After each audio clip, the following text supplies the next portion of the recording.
ഇബ്രാഹിം സുലൈമാൻ്റെ റൂമിലേക്ക് ചെല്ലുന്നു. ഇൻക്യാരം വിളിച്ചിട്ട് ഇബ്രാഹിം മടിച്ചു നിൽക്കുന്നു. സുലൈമാൻ അയാളെ അടുത്തേക്ക് വിളിച്ചു. ഇബ്രാഹിം അടുത്ത് നിന്ന് പറയുന്നു, ഇൻക്യാരം, എനിക്കൊരു അപേക്ഷയുണ്ടായിരുന്നു. പറയൂ പാർഗളി, ആർക്കു വേണ്ടിയുള്ള അപേക്ഷയാ? എനിക്ക് വേണ്ടി തന്നെയാ. നിനക്ക് വേണ്ടിയോ? കഴിഞ്ഞ 10 വർഷമായി ഇതുവരെയും നീ നിനക്ക് വേണ്ടി ഒരു കാര്യവും എന്നോട് ആവശ്യപ്പെട്ടിട്ടില്ല. ഇത് വളരെ സർപ്രൈസ് ആണല്ലോ. തീർച്ചയായും എന്തെങ്കിലും കാര്യമായി നിന്നെ അലട്ടുന്നുണ്ടാവും. പറ, കേൾക്കട്ടെ. നമ്മൾ റോഡസ് യാത്രയിലായിരുന്നപ്പോൾ അങ്ങ് എന്നോട് ഒരു കാര്യം പറഞ്ഞിരുന്നു. റോഡസിൽ നിന്നും വിജയിച്ച് തിരിച്ചു വന്നു കഴിയുമ്പോൾ എന്നെ പാർഗയിലേക്ക് വിടാമെന്ന്. സുലൈമാൻ തലയാട്ടി. നിനക്ക് പാർഗയിൽ പോണോ? പോകുന്നതിൽ അങ്ങേക്ക് ബുദ്ധിമുട്ടൊന്നുമില്ലെങ്കിൽ എനിക്കൊന്ന് പോകണമെന്നുണ്ടായിരുന്നു. സുലൈമാൻ ചിരിച്ചിട്ട് ആലോചിക്കുന്നു. തീർച്ചയായും ഞാൻ നിന്നെ വിടാം ഇബ്രാഹിം പാഷ. പക്ഷേ ഒരു കണ്ടീഷൻ. പോയിട്ട് എത്രയും പെട്ടെന്ന് ഇവിടെ തിരിച്ചെത്തണം. നിനക്കിവിടെ ഒരുപാട് കാര്യങ്ങൾ ചെയ്യാനുണ്ട്. നിന്റെ ആഗ്രഹം പോലെ നിനക്ക് നിന്റെ വീട്ടുകാരെ കാണാനും സന്തോഷം പങ്കുവയ്ക്കാനും അള്ളാഹു നിന്നെ അനുഗ്രഹിക്കട്ടെ.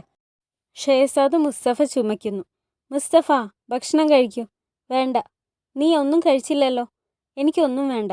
എനിക്ക് തലവേദന എടുക്കുന്നു. മാഹിദേവ്രാൻ അവൻ്റെ നെറ്റിയിൽ തൊട്ട് നോക്കിയിട്ട് ഒരു മരുന്നെടുത്ത് കൊടുക്കുന്നു. ഇത് കുടിച്ചോ. അസുഖമെല്ലാം മാറിക്കോളും. വാ, നമുക്ക് കിടക്കാം. മുസ്തഫ വീണ്ടും ചുമയ്ക്കുന്നത് കണ്ട് മാഹിദേവരാൻ സംശയത്തോടെ നോക്കുന്നു. ഹുറം വിഷമിച്ച് നടക്കുന്നു. ഗുൽനിഹാൽ വന്ന് പറയുന്നു, പിള്ളേർ രണ്ടുപേരും ഉറങ്ങിയിട്ടുണ്ട്. ഹുറം, എന്തു പറ്റി? നിനക്ക് പാടില്ലേ? വാ, ഇവിടെ വന്നിരിക്കെ. എൻ്റെ ഹൃദയം ചുരുങ്ങുന്നത് പോലെ. എനിക്ക് ശ്വാസം എടുക്കാൻ പറ്റുന്നില്ല. നിഗാർ അങ്ങോട്ട് വരുന്നു. നിഗാർ കാഫ, നീ എന്നെ വിളിക്കാൻ വന്നതാണോ? എങ്ങോട്ട് വിളിക്കാൻ? ഇൻക്യാരും എന്നെ വിളിച്ചില്ലേ? ഇൻക്യാരും വന്നിട്ട് ഇതുവരെ ഞങ്ങൾക്കൊന്ന് കാണാനോ ഒരുമിച്ച് ഉറങ്ങാനോ ഒന്നും സാധിച്ചില്ല. നിഗാർ ഗുൽനിഹാലിനെ നോക്കുന്നു. നിഗാർ, സത്യം പറ, അദ്ദേഹത്തോടൊപ്പം ആരെങ്കിലും ഉണ്ടോ? ഇല്ല. ആരെങ്കിലും അദ്ദേഹത്തിൻ്റെ പ്രൈവറ്റ് ചേംബറിൽ പോയാൽ എനിക്കറിയാനാവും. നീ സമാധാനമായിരിക്കെ. ശരിയാ, നീയാണല്ലോ പെണ്ണുങ്ങളെ അദ്ദേഹത്തിൻ്റെ ചേംബറിലേക്ക് കൊണ്ടുപോകുന്നത്. ഹുറം ഗുൽനിഹാലിനെ നോക്കി പറഞ്ഞു. അത് കേട്ട ഗുൽനിഹാൽ വേഗം അവിടുന്ന് പോകുന്നു. നിഗാർ ഹുറത്തിൻ്റെ അടുത്തേക്ക് വന്ന് പറയുന്നു, നിന്റെ ഈ സ്വഭാവം മാറാതെ നിനക്ക് ഒരിക്കലും സമാധാനം ഉണ്ടാവില്ല. ഞാൻ ഒരിക്കലും ഈ പാലസിൽ മനസമാധാനത്തോടെ ജീവിക്കാൻ പോണില്ല എന്ന് എനിക്ക് നന്നായി അറിയാം നിഗാർ. ഹുറം വയറ് തടവിക്കൊണ്ട് തിരിച്ചു നടന്നു. പിറ്റേ ദിവസം ദായ ഹാത്തുൻ വാലിദ സുൽത്താനയോട് പറയുന്നു, സെലബി മുഹമ്മദിനെ ഫിസിഷ്യൻ നന്നായി പരിശോധിച്ചു. എല്ലാ കാര്യങ്ങളും വിശദമായി എഴുതി റിപ്പോർട്ടാക്കി സൈൻ ചെയ്ത് കൊടുക്കാനാണ് ഇബ്രാഹിം പാഷ പറഞ്ഞിരിക്കുന്നത്. അത് ശരി. എന്നിട്ട് ഫിസിഷ്യൻ എന്തു പറഞ്ഞു? ഇബ്രാഹിം പാഷ എന്നോട് പറഞ്ഞു ആദ്യം ഈ റിസൾട്ടിൻ്റെ കാര്യം വാലിദ സുൽത്താനയോട് പറയണമെന്ന്. അവർ ഒരു പേപ്പർ വാലിദ സുൽത്താനയ്ക്ക് നേരെ നീട്ടിക്കൊണ്ട് പറഞ്ഞു. അത് വാങ്ങി വായിച്ച് വാലിദ സുൽത്താൻ ആലോചിച്ചുകൊണ്ട് ദായ ഹാത്തുവിനെ നോക്കി. ഷെഹസാദ് മുസ്തഫ പാടില്ലാതെ കിടക്കുന്നു. വാലിദ, ബാബ, എനിക്ക് തണുക്കുന്നു. മാഹിദേവരൻ നെറ്റിയിൽ തൊട്ട് നോക്കുമ്പോൾ നല്ല ചൂട്. ഒന്നുമില്ല മോനെ, എല്ലാം മാറിക്കോളും. ഗുൽഷ, വേഗം വാ, ഫിസിഷ്യനെ വിളിക്ക്. മുസ്തഫയ്ക്ക് നല്ല പനിയുണ്ട്. ഗുൽഷ ഓടിപ്പോകുന്നു. ഇബ്രാഹിം സുലൈമാൻ്റെ അടുത്ത് വന്ന് പറയുന്നു, ഇൻക്യാരം, അങ്ങയെ കാണാൻ വാലിദ സുൽത്താന വന്നിരിക്കുന്നു. അവർ വന്നപ്പോൾ സുലൈമാൻ എണീറ്റ് അടുത്തേക്ക് ചെല്ലുന്നു. എന്തു പറ്റി വാലിദ? അവർ ആ ലെറ്റർ സുലൈമാന് കൊടുത്തു. മുഹമ്മദ് സെലബിക്ക് ക്ഷയരോഗമാണ്. എൻ്റെ ഹദീജയെ ഇനിയും വിഷമിപ്പിക്കാൻ എനിക്ക് വയ്യ. നമുക്കറിയില്ല ഈ അസുഖം മാറുമോ എന്ന്. വാലിദ സുൽത്താന പറഞ്ഞു. പെട്ടെന്ന് തന്നെ ഒരു തീരുമാനമെടുക്കാനാവില്ല വാലിദ. ആർക്കും ദോഷം വരുന്ന വിധത്തിൽ ഒന്നും ചെയ്യാൻ ഞാൻ ആഗ്രഹിക്കുന്നില്ല. കുറച്ച് വെയിറ്റ് ചെയ്യാം. വാലിദ വിഷമിക്കണ്ട. വേണ്ടത് എന്താണെന്ന് വെച്ചാൽ ഞാൻ ചെയ്തോളാം. സുംബുൽ നിഗാർ കാഫിയോട് പറയുന്നു, ഫിസിഷ്യനെ ഷെഹസാദ് മുസ്തഫയുടെ അടുത്തേക്ക് വിട്. ഞാൻ വിവരം അറിയിച്ചിട്ട് വരാം. ഹുറം അങ്ങോട്ട് വരുന്നു. നിന്റെ ബ്രദറിന് പാടില്ല മോനെ. ഹുറം ഷെഹസാദ് മുഹമ്മദിനോട് പറയുന്നു. സുംബുൽ ആകെ സുൽത്താൻ സുലൈമാൻ്റെ ചേംബറിലേക്ക് വരുന്നു. ഇൻക്യാരം, ഷെഹസാദ് മുസ്തഫയ്ക്ക് പാടില്ല. നല്ല പനിയുണ്ട്. ഇത് തന്നെയാണ് ഞാൻ പേടിച്ചിരുന്നത്. മുസ്തഫയ്ക്കും ഇത് തന്നെയാവുമോ? അള്ളാ, അങ്ങനെയൊന്നും പറയല്ലേ വാലിദ. വാ, നമുക്ക് പോയി നോക്കാം. അവർ പോകുന്നു. ഫിസിഷ്യൻ മുസ്തഫയെ പരിശോധിക്കുകയായിരുന്നു. മാഹിദേവരാൻ പേടിച്ച് ഗുൽഷയെ നോക്കുന്നു. പേടിക്കേണ്ട സുൽത്താന, ഇത് പനിയാവും, മാറിക്കോളും. ഹുറം അങ്ങോട്ട് വരുന്നു. എൻ്റെ അനിയൻ വന്നു, മുസ്തഫ പറഞ്ഞു. നിനക്ക് പെട്ടെന്ന് സുഖമാവട്ടെ, ഹുറം പറയുന്നു. തീർച്ചയായും അവന് സുഖമാവും. മാഹിദേവരാൻ എണീറ്റ് അടുത്തേക്ക് ചെന്നു. എന്നിട്ട് പറയുന്നു, നിന്റെ മോനെയും കൊണ്ട് ഇവിടുന്ന് ഇറങ്ങിപ്പോക്കോ. ഹുറം എന്തോ പറയാൻ തുടങ്ങുമ്പോൾ സുൽത്താൻ സുലൈമാൻ വരുന്നു. മുസ്തഫയുടെ അടുത്ത് പോയിരുന്നു. നിനക്ക് വേദനയുണ്ടോ? മുസ്തഫ തലയാട്ടി. സുലൈമാൻ അവനെ കെട്ടിപ്പിടിച്ച് മുത്തം വെച്ചു. വാലിദ, കുഞ്ഞ് ഷെഹസാദിന് അസുഖം പിടിപെടാതെ സൂക്ഷിക്കണം.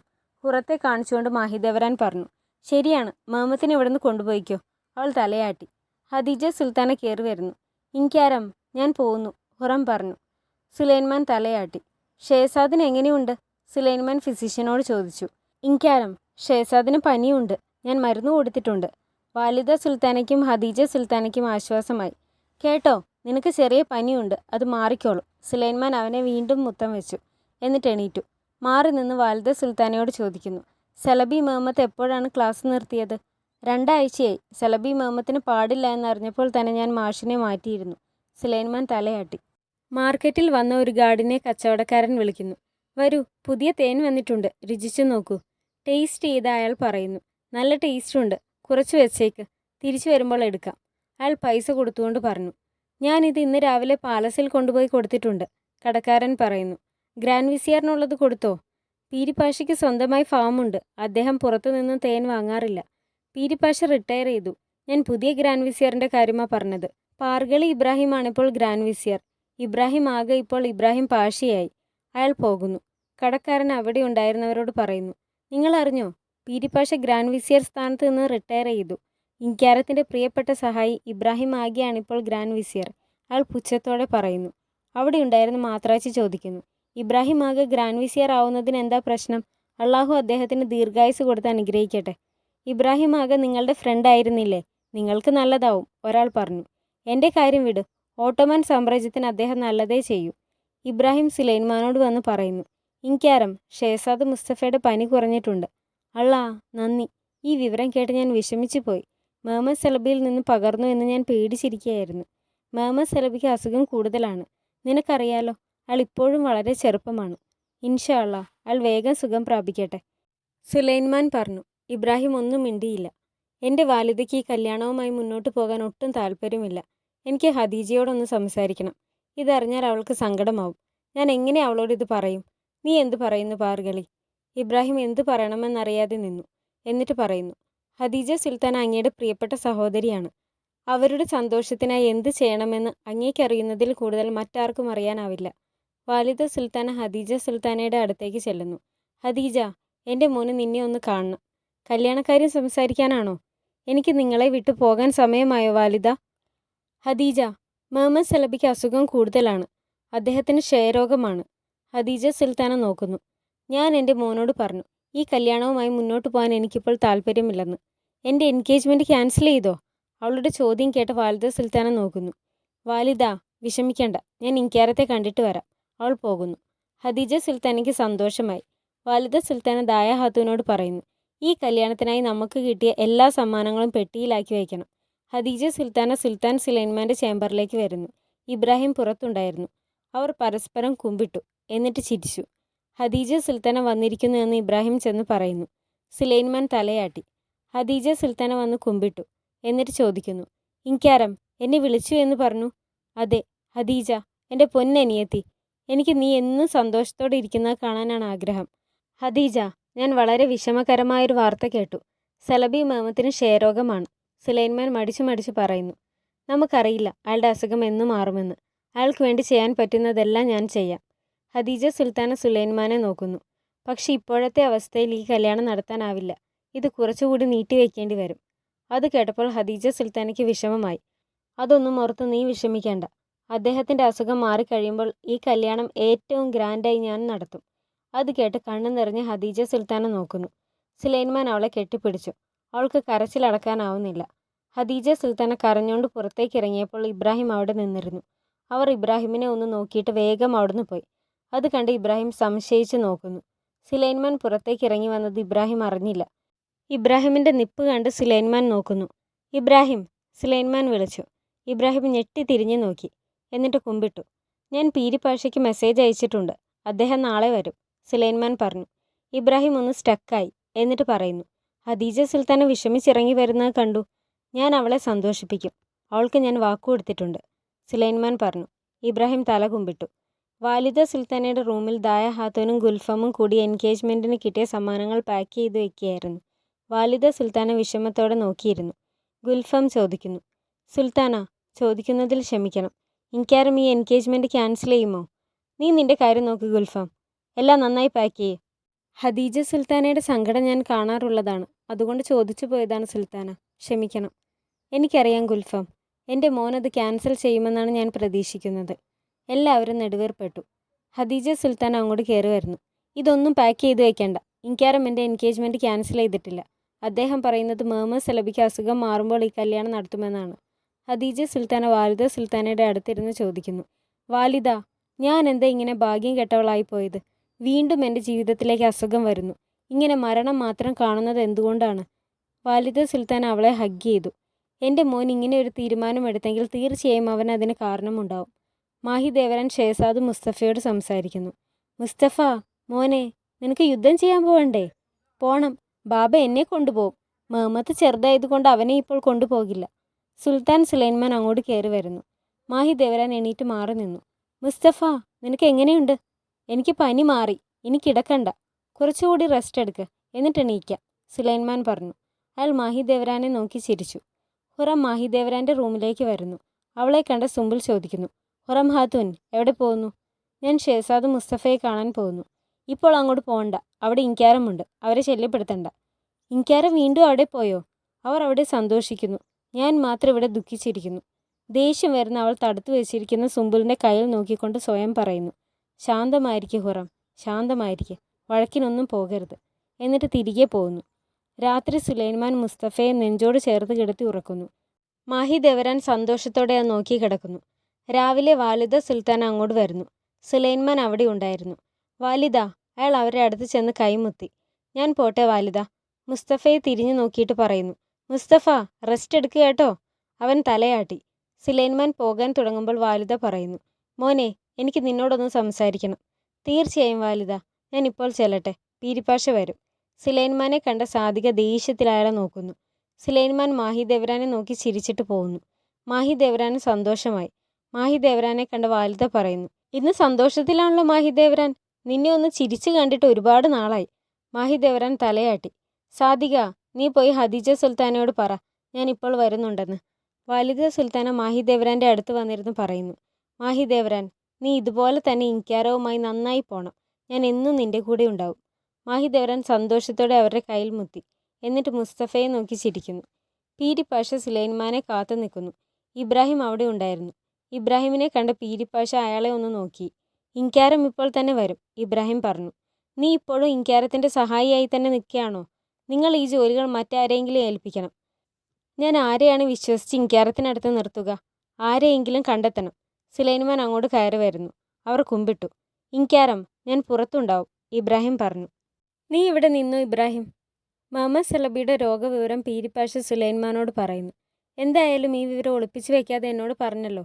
ഇൻക്യാരം, ഈ രോഗവിവരം എനിക്കറിയില്ലായിരുന്നു. അറിഞ്ഞിരുന്നെങ്കിൽ ഞാൻ തീർച്ചയായും നേരത്തെ തന്നെ പറയുമായിരുന്നു. എന്തായാലും ഞങ്ങൾ ഇവിടുന്ന് എഡ്രിനിലേക്ക് പോവുകയാണ്. അവിടുത്തെ നല്ല അന്തരീക്ഷത്തിൽ എൻ്റെ മോൻ വേഗം സുഖം പ്രാപിക്കും. ഫിസിഷ്യൻ പറഞ്ഞത് പൊടിയടിക്കരുതെന്നാണ്. നല്ല കാര്യം പാഷ. നിങ്ങൾ ധൈര്യമായിരിക്കുക. ഈ എൻഗേജ്മെൻറ്റ് ഇപ്പോഴും നിലനിൽക്കുമോ ഇൻക്യാരം? പീരിപ്പാഷ അല്പം മടിച്ചു ചോദിക്കുന്നു. ഇബ്രാഹിം അത് ശ്രദ്ധിച്ചു. അതെ, നമുക്ക് കുറച്ചുകൂടി വെയിറ്റ് ചെയ്യാം, സുലൈമാൻ പറഞ്ഞു. ഇബ്രാഹിം സങ്കടത്തോടെ നോക്കുന്നു. ഗുൽനിഹാൽ ഹുറത്തോട് വന്ന് പറയുന്നു. അദ്ദേഹം രാത്രി മുഴുവൻ അവിടെയായിരുന്നു. ഇപ്പോഴങ്ങ് പോയതേ ഉള്ളൂ. രാത്രി മുഴുവൻ അദ്ദേഹം ആ സ്ത്രീയോടൊപ്പമായിരുന്നു. ഗുൽനിഹാൽ തലയാട്ടി. ഹുറം വിഷമത്തോടെ ദീർഘശ്വാസം എടുത്തു. സമാധാനമായിരിക്കും ഹുറം, അവൾ സ്വയം പറഞ്ഞു. അവൾ കുഞ്ഞിനെ ഗുൽനിഹാലിനെ ഏൽപ്പിച്ചിട്ട് അസ്വസ്ഥയായിരുന്നു. സാദിക റൂമിലേക്ക് വന്ന് കത്തിയെടുത്തിട്ട് തിരിച്ചു പോന്നു. അവളെ കണ്ട് അങ്ങോട്ട് വന്ന ആയിഷ ചോദിക്കുന്നു. നീ വേഗം വന്ന് വേഗം തിരിച്ചു പോകുന്നത് എന്തിനാ? നിനക്കെന്താ ഇപ്പോൾ ഇവിടെ കാര്യം? മാറി നിൽക്ക് ആയിഷ, വാലിദ സുൽത്താൻ എന്നെ അവിടെ കാത്തു നിൽക്കുകയാണ്. പോകാൻ പോയ സാദികയെ ആയിഷ പിടിച്ചു നിർത്തിയിട്ട് പറയുന്നു. നീ ഒരു നുണച്ചിയാണെന്ന് താമസിയാതെ തന്നെ വാലിദ സുൽത്താനയ്ക്ക് മനസ്സിലായിക്കോളും. ഇനി നീ ഇതുപോലുള്ള ചൊറിയുന്ന വർത്താനവുമായി എൻ്റെ മുന്നിൽ വന്ന നിന്റെ നാവ് ഞാൻ പിഴുതെടുക്കും, പറഞ്ഞിട്ട് സാദിക പോയി. നിന്റെ യഥാർത്ഥ മുഖം ഞാൻ തന്നെ എല്ലാവരെയും കാണിച്ചു കൊടുക്കും, ആയിഷ സ്വയം പറയുന്നു. മാഹി ദേവരാൻ സുൽത്താന ഗുൽഷയോട് പറയുന്നു. ഗുൽഷ, നിനക്കറിയുമോ ഞാൻ എത്ര സന്തോഷത്തിലാണെന്ന്? ഇൻക്യാരം ഞങ്ങളോടൊപ്പം ഉണ്ടായിരുന്നു. എനിക്കിതൊക്കെ ഒരു സ്വപ്നം പോലെയാണ് തോന്നുന്നത്. അസൂയക്കാരുടെ കണ്ണിൽ നിന്നും അള്ളാഹു നിങ്ങളെ രക്ഷിക്കട്ടെ സുൽത്താന. ഇൻക്യാരം ഞങ്ങളോടൊപ്പം ആയിരിക്കുന്നിടത്തോളം ഹുറത്തിന് ഞങ്ങളെ ഉപദ്രവിക്കാനാവില്ല ഗുൽഷ.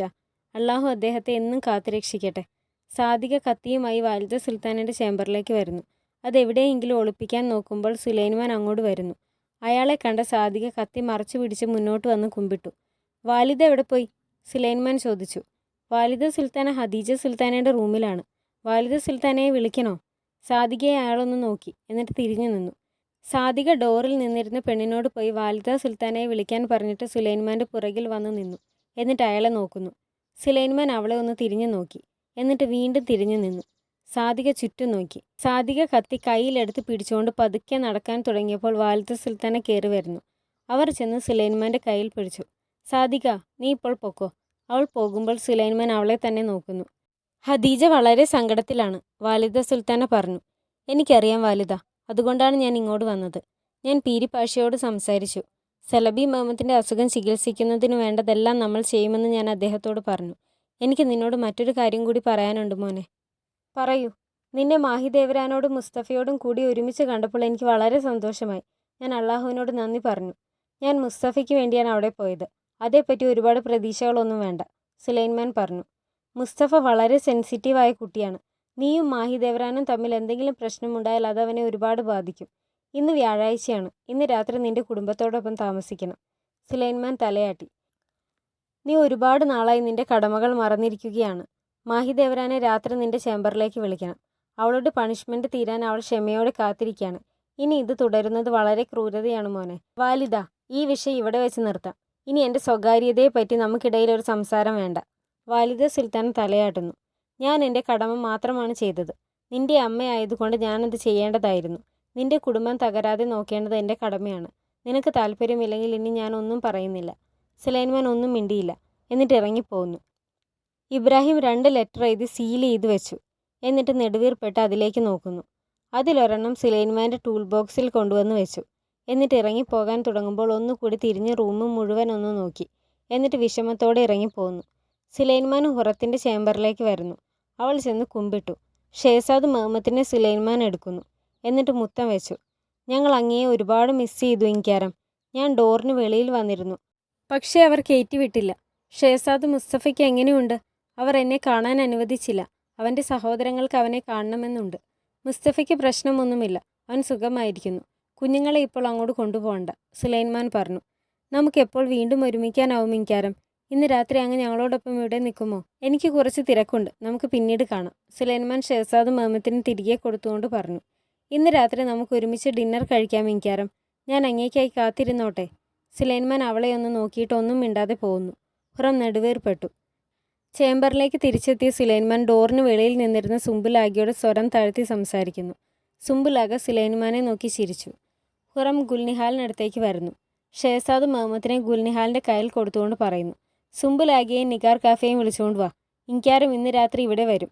ഏറ്റവും ടേസ്റ്റിയായ ഭക്ഷണം ഉണ്ടാക്കാൻ പറ അവരോട്. പിന്നെ എനിക്ക് നന്നായി ഒന്ന് കുളിക്കണം. ഏറ്റവും ഭംഗിയുള്ള ഡ്രസ്സ് വേണം എനിക്ക് ഇന്ന് രാത്രി ഇടാൻ. ഇന്ന് രാത്രി വരുമെന്ന് ഇൻക്യാരം പറഞ്ഞോ? ഇങ്ങോട്ട് ചോദ്യങ്ങളൊന്നും ചോദിക്കേണ്ട, ഞാൻ പറഞ്ഞത് ചെയ്യ്. ഗുൽനിഹാൽ തലയാട്ടി. മാഹിദേവരൻ മുസ്തഫയ്ക്ക് മരുന്ന് കൊടുക്കുന്നു. എൻ്റെ അസുഖം മാറി. ഇനി ഇത് കുടിക്കണ്ട. ഇതിന് ഭയങ്കര കയ്പാണ്. ഇതുകൂടി കുടിച്ചാൽ നിനക്ക് നന്നായി എണീറ്റിരുന്ന് കളിക്കാം. സുംബുലാഗ അങ്ങോട്ട് വരുന്നു. മാഹിദേവരൻ സുൽത്താനെ അടുത്തേക്ക് വിളിച്ചു. ഇൻക്യാരം സുൽത്താനെ ഇന്ന് രാത്രി അദ്ദേഹത്തിൻ്റെ പ്രൈവറ്റ് ചേംബറിലേക്ക് വിളിച്ചിട്ടുണ്ട്. അദ്ദേഹം അവിടെ വെയിറ്റ് ചെയ്യും. മാഹിദേവരന് സന്തോഷമായി. ഗുൽഷാ, വാ. ഇൻക്യാര ഇന്ന് രാത്രി എന്നെ അദ്ദേഹത്തിൻ്റെ പ്രൈവറ്റ് ചേംബറിലേക്ക് വിളിച്ചു. എല്ലാ ഒരുക്കങ്ങളും ചെയ്തു. മുസ്തഫയെ നോക്കാൻ ഏതെങ്കിലും പെണ്ണുങ്ങളെ വിളിച്ചോ?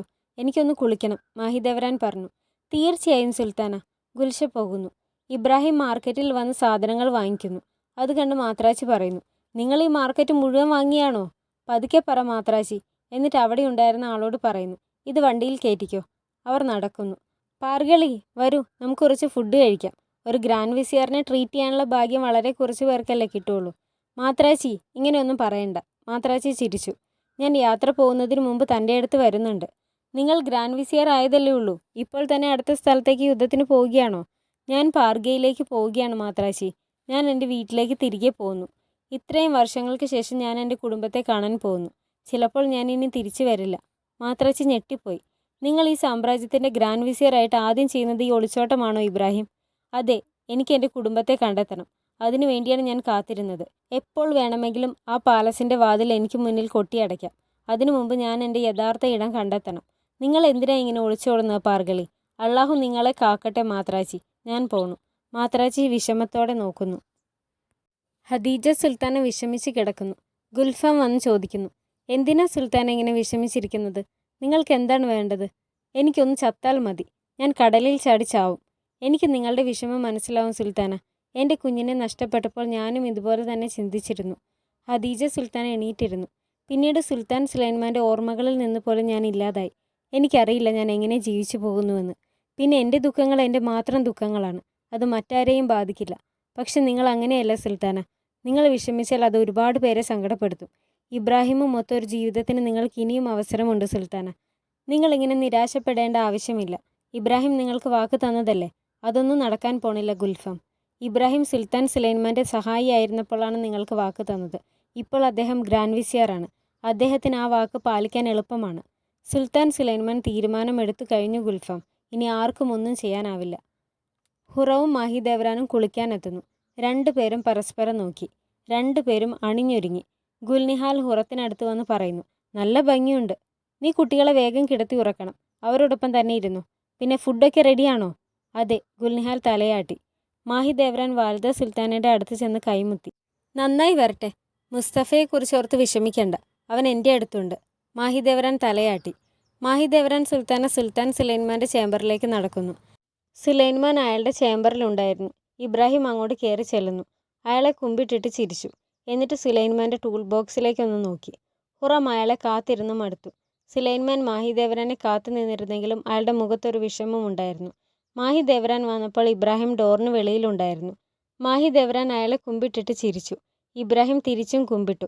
മാഹിദേവ്രാൻ സുൽത്താൻ സുലൈമാൻ്റെ ചേംബറിലേക്ക് കയറിപ്പോയി. തിരിഞ്ഞു നിന്നിരുന്ന സുലൈമാനെ വിളിച്ചു. അയാളുടെ വസ്ത്രത്തിൽ ചുംബിച്ചു. എന്നിട്ട് കയ്യിൽ ചുംബിച്ചു. സുലൈമാൻ നിർവികാരതയോടെ നിന്നു. ഈ ഒരു നിമിഷത്തിനായി ഞാൻ ഒരുപാട് നാളായി കാത്തിരിക്കുകയായിരുന്നു. സുലൈമാൻ ഒന്നും മിണ്ടാതെ നോക്കുന്നു. മാഹിദേവ്രാൻ അയാളെ കിസ് ചെയ്യാൻ ശ്രമിക്കുന്നു.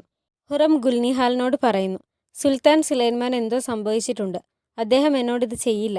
ഞാൻ പോയി നോക്കിയിട്ട് വരാം. ഹുറം പോകുന്നു. ഹുറം ഡോറിന് വെളിയിൽ വന്ന് റൂമിലേക്ക് കയറാൻ പോകുന്നു. പക്ഷേ കാവൽക്കാരവളെ കയറ്റിവിടുന്നില്ല. ഇബ്രാഹിം സുംബുലാഗിയോട് സംസാരിക്കുന്നു. ഞാൻ കുറച്ച് നാൾ ഇവിടെ ഉണ്ടാവില്ല. നിങ്ങൾ സുൽത്താൻ സുലൈമാൻ്റെ ഡോറിന് വെളിയിൽ തന്നെ കാണണം. അദ്ദേഹത്തിന് എന്താവശ്യമുണ്ടെങ്കിലും ചെയ്തു കൊടുക്കണം. സുംബുൽ തല കുനിച്ചു. അദ്ദേഹത്തിൻ്റെ കുടുംബത്തെയും ഷേസാദിനെയും ഒരാപത്തും വരാതെ സംരക്ഷിക്കണം. ശരി, ഞാൻ പ്രത്യേകിച്ച് മാഹിദേവ്രാൻ സുൽത്താനെയും ഷേസാദ് മുസ്തഫയെയും നോക്കിക്കോളാം. അവസാനം സുംബുലാഗിക്ക് ബോധം വെച്ചു. മുമ്പീന്ന് മാറാനാ പറഞ്ഞത്. ഹുറത്തിൻ്റെ ഒച്ച കേട്ട് ഇബ്രാഹിമും സുംബുലും ശ്രദ്ധിക്കുന്നു. നിങ്ങളാരാണ് ഹുറം സുൽത്താനയെ തടയാൻ? ഹുറം ഒച്ച വെച്ചു. സുംബുലാഗ, ഇതാണ് ഞാൻ പറഞ്ഞത്. ചെന്ന് അവളെ അവിടുന്ന് കൊണ്ടുപോ. ഇബ്രാഹിം പറഞ്ഞു. ഞാൻ പറഞ്ഞാൽ ഹുറം ഹാത്തുൻ കേൾക്കില്ല പാഷ. നിങ്ങൾ തന്നെ പറഞ്ഞ അവളെ ഇവിടുന്ന് ഇപ്പോൾ തന്നെ കൊണ്ടുപോകണം. ഇബ്രാഹിം ദേഷ്യപ്പെട്ട് പറഞ്ഞു. സുംബുൽ അയാളെ കുമ്പിട്ടിട്ട് നിസ്സഹായതയോടെ പോകുന്നു. വഴിയിന്ന് മാറ്. ഞാൻ ഇവിടെ കിടന്ന് അലറി വിളിക്കും. ഇൻകാരം കേൾക്കും. സുംബുൽ അങ്ങോട്ട് വരുന്നു. ഹുറം ഹാത്തുൻ, അള്ളാഹുവിനെ ഓർത്ത് ഇവിടുന്ന് നിന്റെ ചേംബറിലേക്ക് പോ പ്ലീസ്. ഹുറം സംശയിച്ച് നോക്കുന്നു. എന്താ ഒളിപ്പിക്കുന്നത്? പറ, ഹുറം ചോദിച്ചു. സുംബുൽ അവിടുന്ന് മാറി നിന്നു. ഹുറം അയാളുടെ അടുത്തേക്ക് ചെല്ലുന്നു. ഇന്ന് വ്യാഴാഴ്ചയാണ്. അദ്ദേഹം അദ്ദേഹത്തിൻ്റെ കുടുംബത്തോടൊപ്പമാണ്. മാഹിദേവ്രാൻ സുൽത്താൻ അവിടെയുണ്ട്. ഹുറത്തിൻ്റെ കണ്ണ് നിറഞ്ഞു.